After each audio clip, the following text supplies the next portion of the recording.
Tax preparation and tax planning are both necessary but two very different tasks. Proper tax planning makes it easier to build your personal finances and afford the things that you want. Additionally, by anticipating taxes when you create your financial plan, it's possible to significantly boost how much money you'll have in retirement.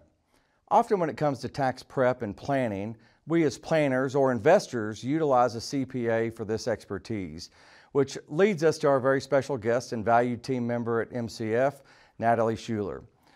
Natalie is a CPA and a certified financial planner that joined our team almost 3 years ago.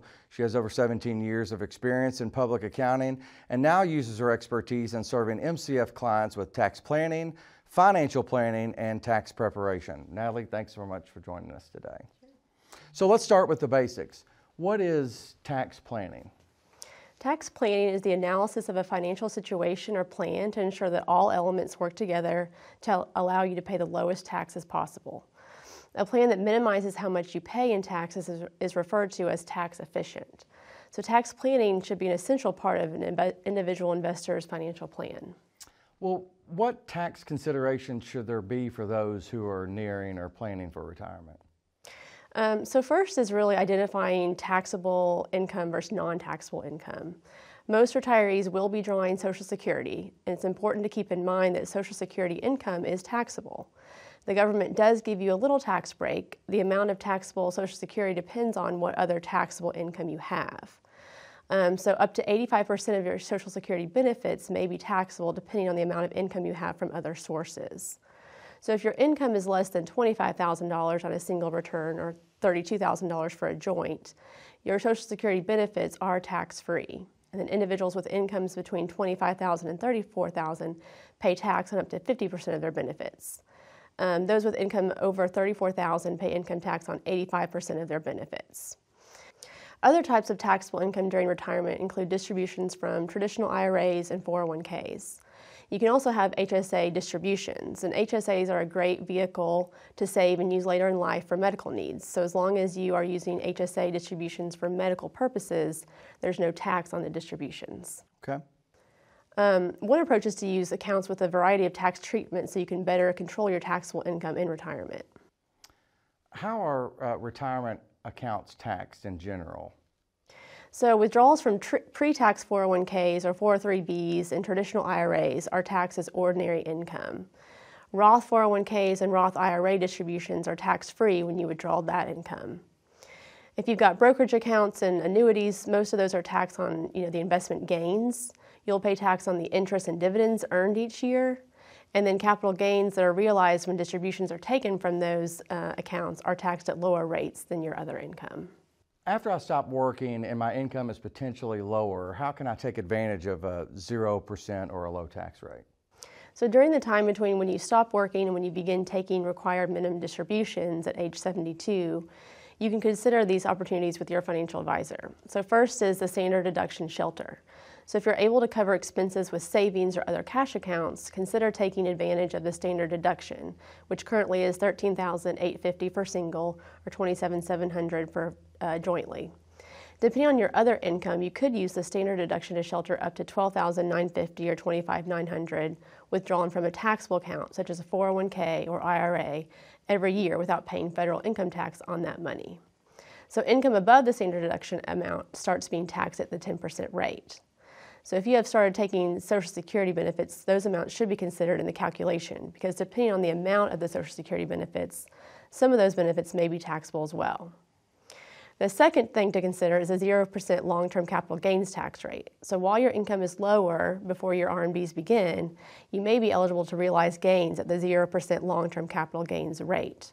So taxable income limits applicable to the 0% long-term capital gains rate are $41,675 for those filing single and $83,350 for those who are married filing jointly in 22. The calculation includes the net realized gain in determining the amount of taxable income used to determine what qualifies for the reduced rate. Okay, shifting gears a little bit, what is an RMD or a required minimum distribution, and how does the required minimum distribution penalty work? So a required minimum distribution is the minimum amount you must withdraw annually from your retirement account when you are age 73 and older. It is recalculated each year. If you don't take a distribution or if you withdraw less than the required amount, you may have to pay a penalty equal to 50% of the amount not taken. So being aware of this ahead of time can help you avoid that penalty. I would also add, in regard to required minimum distributions, that with the passage of the Secure Act in 2.0, let me go back to that if you don't mind. So just that, I will also add, perfect, okay. I would also add, with the passage of the Secure Act 2.0 in December, that in 10 years, the required minimum distribution age will escalate up to 75 years old. How can I reduce my taxable income in ways while supporting charities? Sure. So if you're interested in providing charitable support, donating to a nonprofit organization with a qualified charitable distribution, or QCD, can help you achieve that goal. So a QCD is a non-taxable distribution from an individual retirement account, or IRA, directly to an eligible charity. You must be at least 70.5 years old to take advantage of the QCD strategy. For taxpayers who have reached age 73, the QCD can be used as part or all of your RMD, removing the otherwise taxable RMD from your income if done correctly. QCDs do not prevent a taxpayer from itemizing deductions, so for the tax rules around QCDs, make sure to talk to your tax professional. You could also consider donating appreciated stock or assets. If you donate appreciated stock that you've held for more than a year, then you generally be able to claim a potential charitable tax deduction for the full fair market value of the stock. This approach saves paying the capital gains tax that would result if you instead sold the stock and then donated the cash. What are some tax-saving moves that I can make before the required minimum distribution age of 73? So if you're retired and have yet to turn 73, here are a few moves to consider. You can first consider converting taxable assets to a Roth IRA. So if you expect to be in a higher tax bracket when your RMDs begin, consider converting pre-tax IRA investments to a Roth IRA before then. A few other options are selling investments that have appreciated, exercising employee stock options, and then, of course, just revisiting your withdrawal strategy, because withdrawals from tax-deferred accounts are neither penalized nor required between ages 59.5 and 73, so you have more flexibility and control with your withdrawal strategy for retirement savings. Your advisor can help you make a plan to determine how much money to withdraw each year to meet your goals while managing your tax liability across the years. Okay. Let's go back to Roth conversions for a minute. What is that, and exactly how does that work? So a Roth IRA conversion involves transferring retirement funds from a traditional type IRA or 401k into a Roth account. The account holder must pay tax on the money that they convert, but their withdrawals from the Roth account can be tax-free in the future. So the idea is to systematically convert tax-deferred dollars to tax-free dollars at a lower income tax rate than in your working years or your RMD years. Is that correct? Mm-hmm.